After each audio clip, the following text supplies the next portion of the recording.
Blessed be your name, Jesus. என் சொல் பதிக்கும் இதெல்லாம் கர்த்தருக்கே சொந்தமாகட்டும். ஆமென். Amen. Thank you, Pastor Simuthu.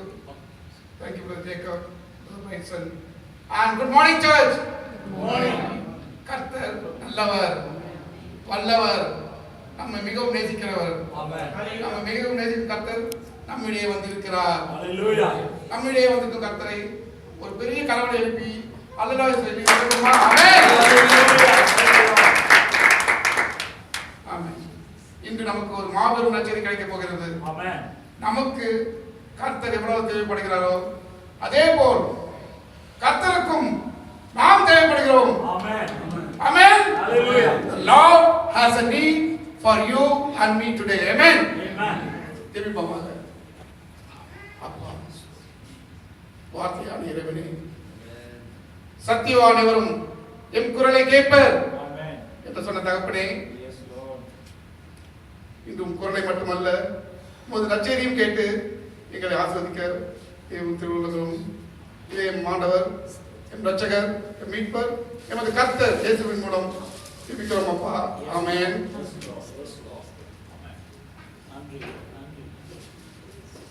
நான் இன்று ஒரு கழுதையை பற்றி பேச வந்திருக்கிறேன். கழுதை தான். கழுதையோ கோவேரி கழுதையோ ஒரு பெரிய வித்தியாசம் இல்லை. ஆனால் இது ஒரு ஆசீர்வதிக்கப்பட்ட அபிஷேகிக்கப்பட்ட கழுதை. ஏனென்றால் இது கர்த்தருக்கு தேவைப்பட்ட ஒரு கழுதை. The Lord has a need for this donkey. Amen. Amen. Lucas 19:29-31. Lucas 19:29-31. யாராவது வாசிங்க.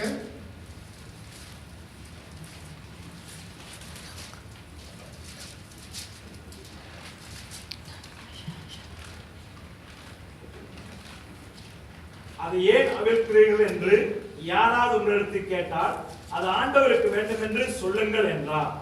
ஆமென். ஆமென். அது ஏன் அவிழ்க்கிறீர்கள், அது ஆண்டவருக்கு வேண்டும் என்று சொல்லுங்கள் என்றார். The Lord has a need for it. Amen. Amen.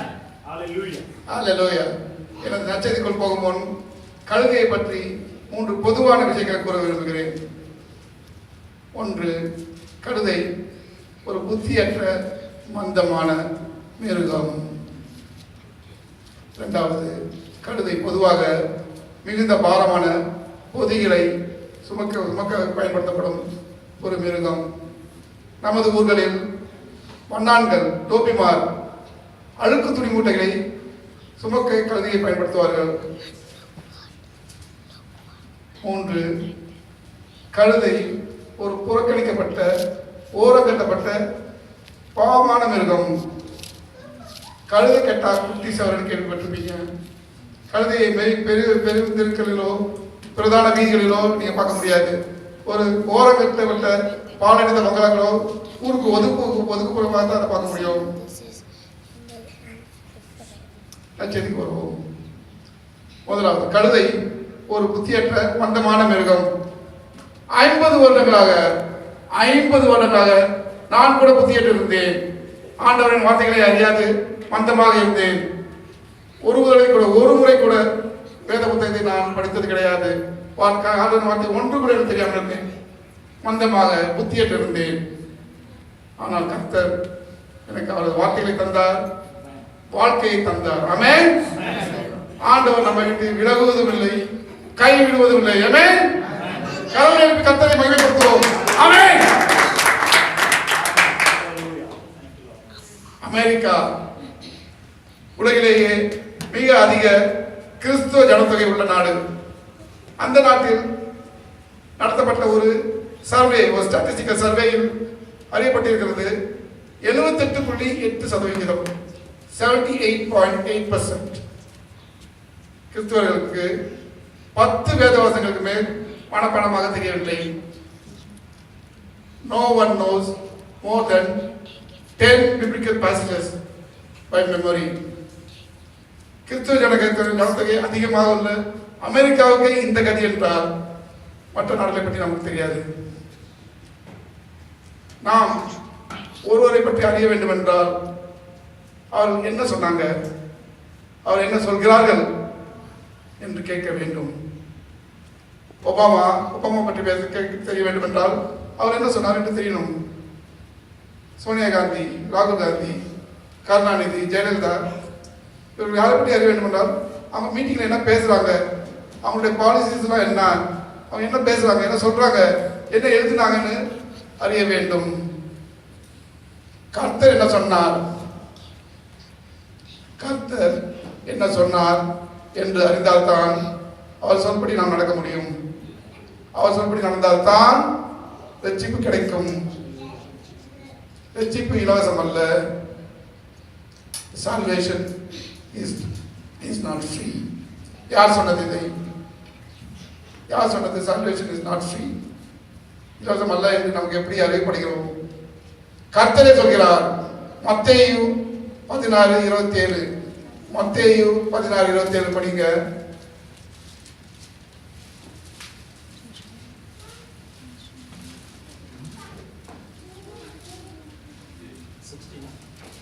மத்தேயு 16:27 Matthew 16:27 மனுஷகுமாரன் தம்முடைய பிதாவின் மகிமை பொருந்தினவராய் தம்முடைய தூதரோடு கூட வருவார்.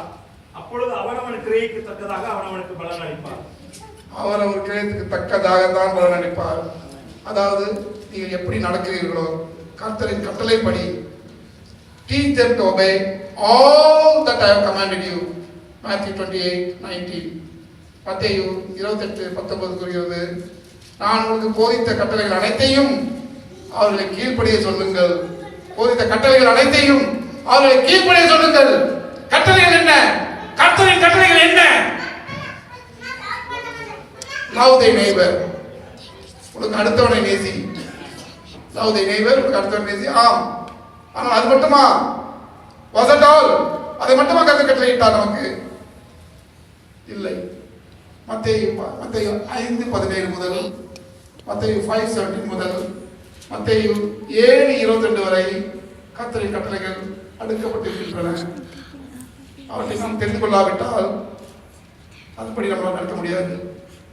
அதுபடி நடக்காவிட்டால் ரட்சிப்பை தவற விட்டு விடுவோம். Jesus never forsakes. He needs you today.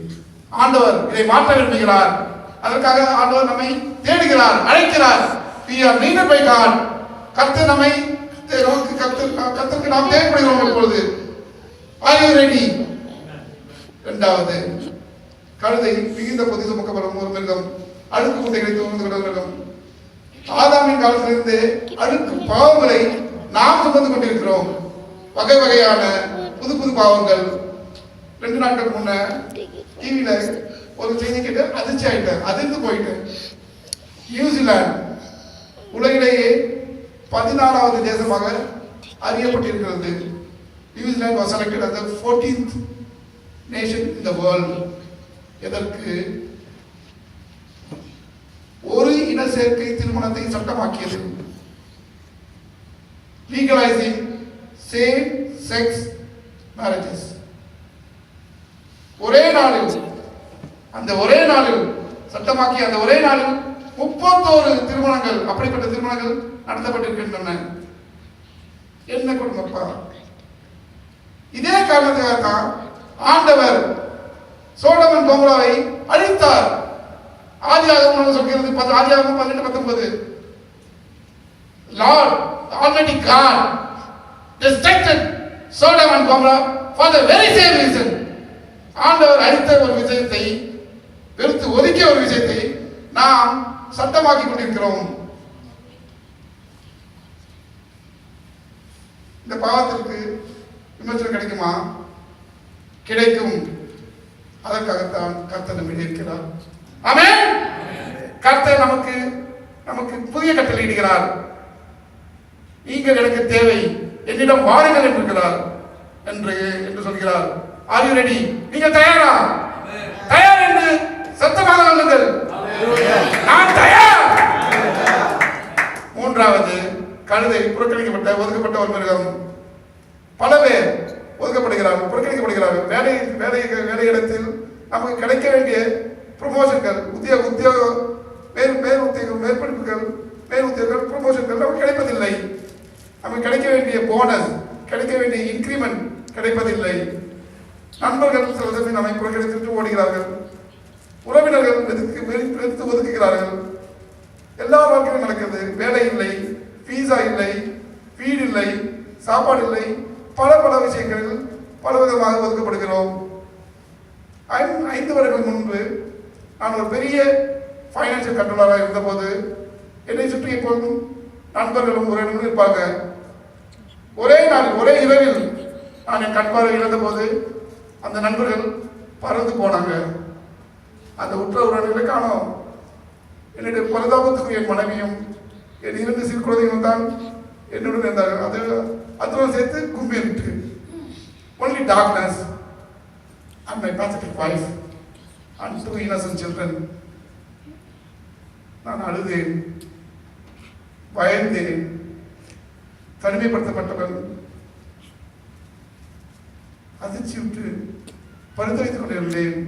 என் இதயத்திலிருந்து ரத்தம் கசிந்தது. ரத்தம் கசிந்த அந்த இதயத்தில் கர்த்தர் வந்து அமர்ந்தார்.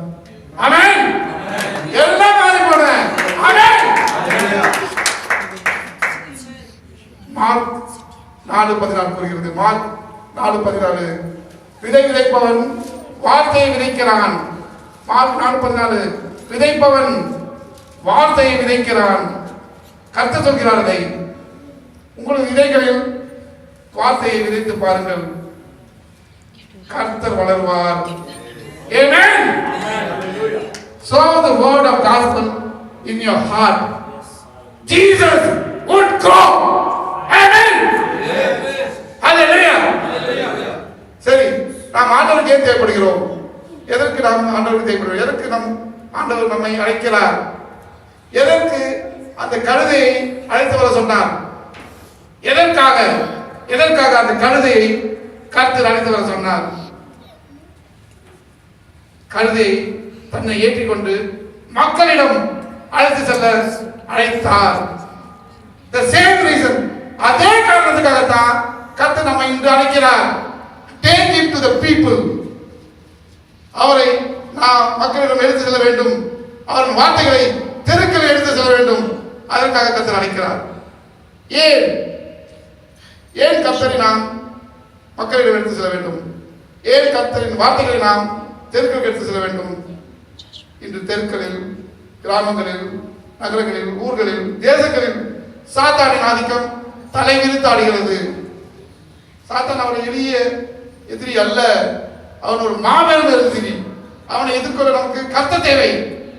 புது புது பாவங்கள் இன்று முளைத்துக் கொண்டிருக்கின்றன.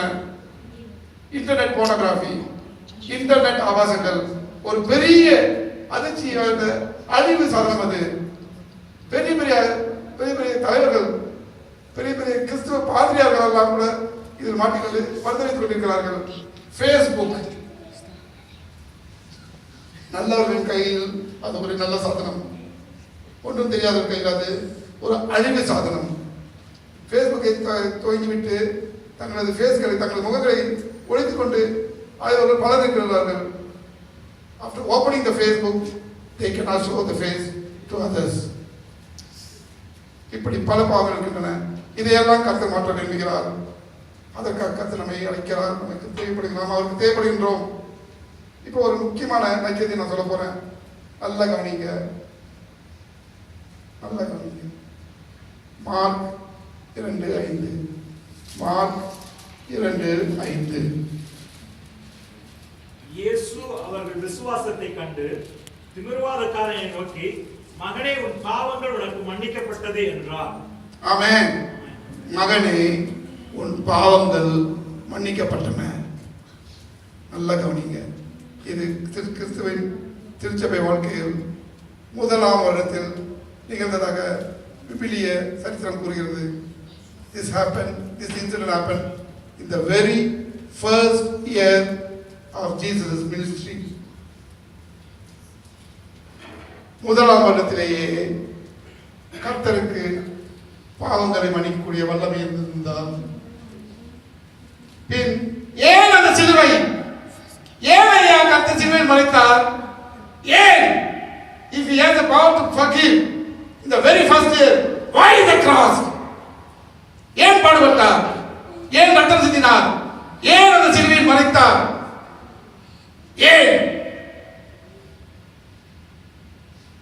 ஆதாம் காலத்திலிருந்து நம்மை ஆதிக்கப்படுத்தி துன்புறுத்தி தொல்லைப்படுத்திக் கொண்டிருந்த சாத்தனை கர்த்தர் அவ்வளவு எளிதில் அழிக்க விரும்பவில்லை. கர்த்தர் பிதா மகன் அவரிடம் வல்லமை அற்புத வல்லமைகள் இருந்தன. மருத்துவரை உயிர்த்தெழுக்க வைக்கும் ஒரு அற்புத மகிமை கூட இருந்தது அவர்கிட்ட. நாமெல்லாம் படிச்சிருக்கோம். அப்படிப்பட்ட வல்லமான கர்த்தர் சாத்தானை ஒரே நொடியில் நசுக்கி இருக்க முடியும். ஆனால் கர்த்தர் ஒளியும் மறைவிலோ இருட்டிலோ இங்கு ஒதுக்குப்புறங்களிலோ சாத்தானை அழிக்க விரும்பவில்லை. நமக்கு ஒரு போதனை போதிப்பதற்காக கர்த்தர் சாத்தானுக்கும் சரிசமமான சந்தர்ப்பத்தை தந்தார். சாத்தானை அவர் ஒரு சாதாரண மனிதனாகத்தான் எதிர்கொண்டார். அவரையே சோதிக்க செய்தார்.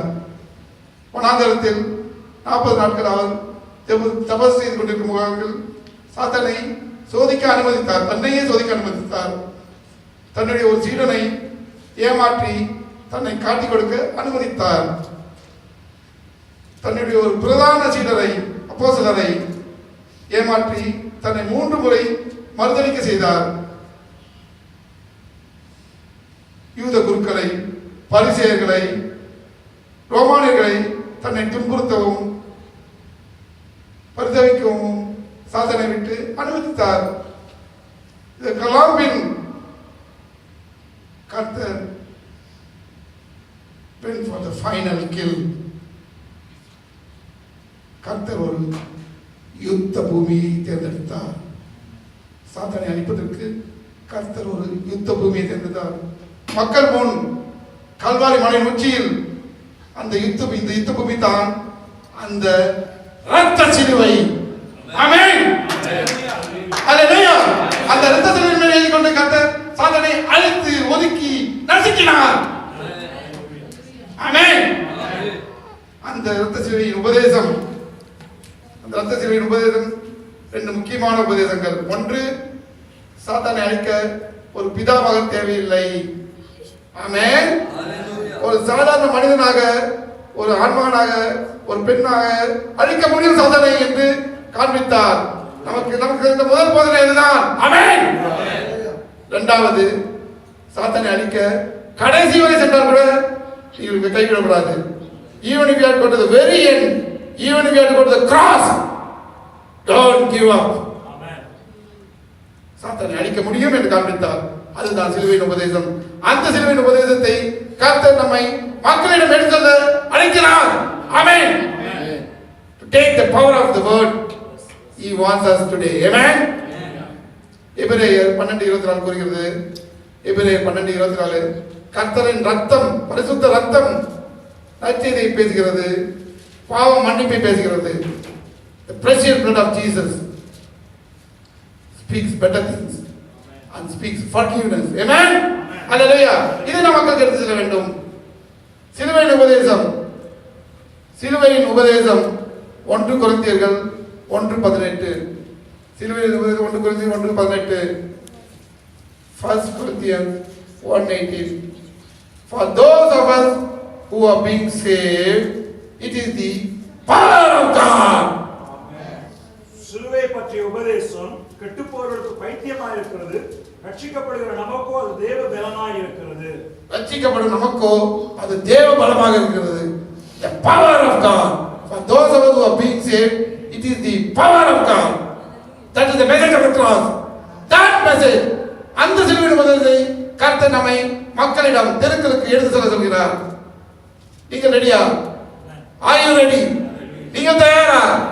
கர்த்தர் அழைக்கிறார், இயேசு அழைக்கிறார். Are you ready? அந்த சிலுவையின் உபதேசத்தை நாம் எடுத்து செல்ல வேண்டும் மக்களுக்கு. அந்த போதனையை தான் கர்த்தர் நமக்கு தந்தார். Teach them to obey all that I commanded you. Amen. சரி, இந்த போதனைகளை, கர்த்தரின் கட்டளைகளை, கர்த்தரின் வார்த்தைகளை நாம் மக்களுக்கு எடுத்து சென்றால் நமக்கு ஏதாவது பரிசுகள் உண்டா? Are there any rewards for us? நமக்கு ஏதாவது இந்த காலத்தில் எதுக்கு எடுத்தாலும் பரிசு, எதுக்கு எடுத்தாலும் கிஃப்ட்டு. ஒரு ஷர்ட் வாங்கினா ஒரு ஷர்ட் ஃப்ரீ. எங்கள் ஊரில் ஒன்றும் மோசம், ஓட்டு போட்டால் மிக்சி கிடைக்கும், கலர் டிவி கிடைக்கும், பணம் கிடைக்கும், ஆடு கிடைக்கும், மாடு கிடைக்கும். அந்த மாதிரி காலம் இது. இந்த காலத்தில் கர்த்தரின் வார்த்தைகளை நாம் மக்களிடம் எடுத்து சென்றால் நமக்கு பரிசு உண்டா? Are there any rewards for us? Yes, there is reward for us. பரிசு உண்டு. அந்த கழுதைக்கு என்ன பரிசு கிடைத்தது? முதல்ல அதை பாருங்க. ஆண்டவரை மக்களிடம் அழைத்து சென்ற அந்த கழுதைக்கு கழுதை தான், ஆனா அந்த கழுதையை ஆண்டவர் கைவிடவில்லை. Amen. Amen. Amen. Even a donkey Jesus did not forsake. அந்த கழுதைக்கு ஏதாவது பரிசு கிடைத்ததா? கிடைத்தது. லூகாஸ் 19:35-36 வாசிங்க. லூகாஸ் 19:35-36. லூகாஸ் 19:35-36. அதை இயேசுவிடத்தில் கொண்டு வந்து தங்கள் வஸ்திரங்களை அதன் மேல் போட்டு இயேசுவை அதன் மேல் ஏற்றினார்கள். அவர் போகையில் அவர்கள் தங்கள் வஸ்திரங்களை வழியே விரித்தார்கள். அவர் ஒளிமலை அடிவாரத்துக்கு சமீபமார்கள். திரளான கூட்டமாய் சீசர் எல்லாரும் தங்கள் கண்ட சகல அற்புதங்களை குறித்து சந்தோஷப்பட்டார்கள். ஆமென். முதலாவது பரிசு, அதுவரை அழுக்கு மூட்டைகளை சுமந்து கொண்டிருந்த ஒதுக்கப்பட்ட மிருகம் கர்த்தரின் வந்தபோது கர்த்தரால் பிரத்யேகமாக தேர்வு செய்யப்பட்ட அப்போஸ்தலர்கள் தங்களது வஸ்திரங்களை, அபிஷேகிக்கப்பட்ட வஸ்திரங்களை அந்த கழுதை மேல் போட்டார்கள். ஆமென். கழுதை நம்பர் 2. இரண்டாவது மிக முக்கியமான precious reward. There is no value for this reward. அப்போஸ்தலர்கள் தங்கள் வஸ்திரங்களை கழுதை மேல் போட்டவுடன் கர்த்தர் அந்த கழுதையின் மீது அமர்ந்தார். Amen. Hallelujah. The Lord, the King of Kings, the Master, the Creator of the universe, உலகத்தை படைத்தவர், சர்வ வல்லமை வாய்ந்தவர், பிதா மகன் கர்த்தர் அந்த கழுதையின் மீது அமர்ந்தார். உடனே அந்த கழுதை வேத புத்தகத்துக்கு வந்துவிட்டது. The same way it has come to Bible. 2000 years, 2000 வருடங்களாக நாம் அதை படிக்கிறோம். கழுதை இந்த பைபிளில் இருக்கிறது. பிரபுக்கள், ராஜாக்கள், செல்வந்தர்கள் எல்லாம் தங்கள் செல்வங்களை நாம் உயிர்களை கொடுத்திருப்பார்கள் பைபிளில் தங்கள் பெயர்களை பதிப்பதற்கு. கழுதையின் பெயர் பைபிளில் இருக்கிறது. ஆமென். ஹalleluya. மூன்றாவது, ஆண்டவர் கர்த்தர் கழுதை மீது அமர்ந்தவுடன் அந்த கழுதை கர்த்தரை ஏற்றிக்கொண்டு பொது மெயின் ரோடு, பொது வீதியில், நடு வீதியில் சென்றது. அதுவரை ஓரங்கட்டப்பட்ட ஒதுக்கப்பட்ட பாலடைந்த பங்களாக்கின் அருகில் தான் காணக்கூடிய கழுதை பிரதான வீதியில் நடு வீதியில் பவனி வர துவங்கியது. அது துவங்கியவுடன் அங்கு இருபுறமும் கூடிய இந்த செல்வந்தர்கள், பிரபுக்கள், அப்போஸ்தலர்கள் தங்களது வஸ்திரங்களை, தங்களது சில்க் விலையுயர்ந்த வஸ்திரங்களை, சால்வைகளை தெருக்களில் போட்டார்கள். அதன் மீது கர்த்தர் நடந்தார். கழுதை நடந்தது. ஆமென். கர்த்தருடன் சேர்ந்து கழுதையும் வரவேற்பை பெற்றது. ஆமென். ஹalleluya. நல்லா கவனிங்க. இந்த பக்கமே நல்லா கவனிங்க. நான் கண் பார்வையற்றவன், என்னால் சரியாக நடக்கக்கூட முடியாது. ஆனால் நான் இன்று உங்களது மேலே இருக்கிறேன், உங்களுக்கு மத்தியில் மேலே இருக்கிறேன். நீங்கள் எனக்கு கருணை பெறுகிறீர்கள். ஆமென். எப்படி? ஏன்? Because I brought Jesus to you today. Amen. கர்த்தரை நான் உங்களிடம் அழைத்து வந்திருக்கிறேன். கர்த்தரின் வார்த்தைகளை உங்களிடம் அழைத்து வந்திருக்கிறேன். அதனால் தான் எனக்கு இந்த கௌரவம். ஆமென். கண் பார்வையுள்ள போது ஒரு தடவை கூட, ஒரு முறை கூட, ஒரு வார்த்தை கூட வேத புத்தகத்தில் நான் வாசித்தது கிடையாது.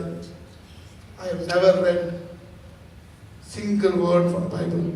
I have never touched the Bible. பைபிளை தொட்டது கூட கிடையாது. ஆனால் கர்த்தரின் வார்த்தைகள் என்னோடு அடங்கியவுடன் இந்த குருடனை அமெரிக்காவை சேர்ந்த ஒரு பிரபல பிரசித்தி பெற்ற திருச்சபை, a leading, a reputed ministry from North Carolina in United States of America, என்னை லண்டனுக்கு அழைத்து சென்றது. ஏன்? கர்த்தரின் வார்த்தைகளை போதிப்பதற்காக. ஆமென். யாருக்கு போதிப்பதற்காக? To the locals. கண் பார்வையற்றவன், கர்த்தரின் வார்த்தையை ஒரு முறை கூட படிக்காதவன் was preaching the word of gospel to the British, to the general public of London. ஒவ்வொரு நாளும் 12 மணி நேரம், ஒவ்வொரு நாளும் 12 நாட்கள், ஒவ்வொரு நாளும் 6 மணி நேரம், 12 நாட்கள், ஒவ்வொரு நாளும் 6 மணி நேரம் நான் கர்த்தரின் வார்த்தைகளை மக்களுக்கு போதித்தேன். ஒரு லீடிங் மினிஸ்ட்ரி செமினாரி, ஒரு பிப்ளிக்கல் வேத காலேஜ் கல்லூரி என்னை மாஸ்டர் ஆஃப் டிவினிட்டி கோர்ஸில் அனுமதித்தது, படிக்க செய்தது. 3 வருடங்கள் மாஸ்டர் ஆஃப் டிவினிட்டி கோர்ஸ், முதுநிலை பட்டம். மாஸ்டர் ஆஃப் டிவினிட்டி, கண் தெரியாதவன். மேட்ச் ஆகுதா? Does it match? MD, Master of Divinity, and the blind man, does it match? It matches, because nothing is impossible for Jesus. Amen.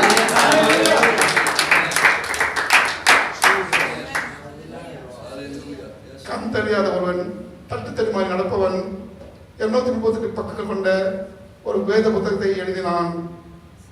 He wrote 238 pages of book. It talks about 6,000 years of biblical history. 6,000 வருடங்கள் வேத விவிலிய சத்தியத்தை பற்றி கூறிய புத்தகத்தை நான் எழுதினேன். Because Jesus is in me. Amen. Nothing is impossible to Jesus. Jesus kella not impossible, him possible. HIM PUSSIPL, HIM, not IM, HIM. அவருக்கு எதுவும் சத்தியம், எதுவும் சத்தியம். நீரே வழி, நீரே சத்தியம், நீரே ஜீவன். ஆமென். கண் தெரியாத ஒருவனை நான் இன்னும் பரிசு முடியல. எனது பரிசு லிஸ்ட் தொடர்ந்து கொண்டிருக்குது. கழுதை போல் தான் நானும். கண் தெரியாத என்னை ஒரு பெரிய திருச்சபை பாஸ்டராக ஆர்டைன் செய்தது. A leading ministry ordained me as a pastor, as an evangelist. அதனால தான் நான் இன்று உங்களுக்கு முன்னிற்கிறேன். Amen. Jesus made that possible. Because Jesus needed me. The Lord has a need for you and me. சில மாதங்களுக்கு முன் ஒரு லீடிங் பிப்ளிக்கல் யூனிவர்சிட்டி, இந்தியாவிலிருந்து லீடிங் பிப்ளிக்கல் யூனிவர்சிட்டி எனக்கு டாக்டர் பட்டம் கொடுத்து கௌரவித்தது, PhD பட்டம் கொடுத்து என்னை கௌரவித்தது. எப்படி இது நிகழ்ந்தது? நான் கவனிக்கப்படவில்லை ஐயா, கர்த்தர் கவனிக்கப்பட்டார். கர்த்தர் கவனிக்கப்பட்டார். அவருடைய பாதங்களில் இருந்த ஒரு தூது நான். இயேசு கௌரவிக்கப்பட்டார். அவர் பாதங்களில் இருந்த ஒரு தூது நான். அவரோடு சேர்ந்து நானும் கௌரவிக்கப்பட்டேன். ஆமென். அதுதான் நடந்தது. இதுக்கெல்லாம் காரணம் என்ன? The Lord has a need for me. The Lord has a need for you today. Amen. கர்த்தருக்கு நீங்க தேவைப்படுகிறீர்கள். கர்த்தர் அழைக்கிறார். Are you ready? நீங்க தயாரா? பரிசுகள் குவிந்து கிடக்கின்றன. எடுத்துக்கொள்ள நீங்க தயாரா? Are you ready? நீ என்னுள் அடங்கினால், என் வார்த்தைகள் உன்னுள் அடங்கினால், நீர் என்னுள் அடங்கினால், என் வார்த்தைகள் உன்னுள் அடங்கினால், நீ என்ன விரும்பி கேட்டாலும் அது நடக்கும். If you abide in me, if my words abide in you, ask whatever you wish, you will receive. John 15:7, யோவான் 15:7. Ask, you shall receive. என்ன வேணுமாலும் கேள். பணம் வேண்டுமா, வேலை வேண்டுமா, உத்தியோகம் வேண்டுமா, ப்ரமோஷன் வேண்டுமா, நல்ல மனைவி வேண்டுமா, நல்ல கணவன் வேண்டுமா, எது வேண்டுமானால் கேள். ஆனால் ஒரே கண்டிஷன், என் வார்த்தைகள் உன்னுள் அடங்கினார். கர்த்தரின் வார்த்தைகள் என்னோடு அடங்கியது எனக்கு பரிசு குவித்து கொண்டிருக்கின்றன. ஆமென். ஒவ்வொரு வெள்ளிக்கிழமையும் 2-3 திருச்சபைக்கு நான் சேர்க்கிறேன். ஒவ்வொரு வெள்ளிக்கிழமையும் 2-3 திருச்சபை. இப்போ இங்கே முடிஞ்ச பிறகு டைரக்டா சென்ட் மார்ட்டின் சர்ச்சு போறேன் நான். அதே சென்ட் மார்ட்டின் சர்ச்சில் 5 வருடங்களுக்கு முன்னால் ஒரு ஏத்திஸ்டாக, எந்த கடவுள் நம்பிக்கை இல்லாதவனாக நுழைந்தவன் நான். அதே திருச்சபையில் நான் இன்று பிரசங்கிக்கிறேன்.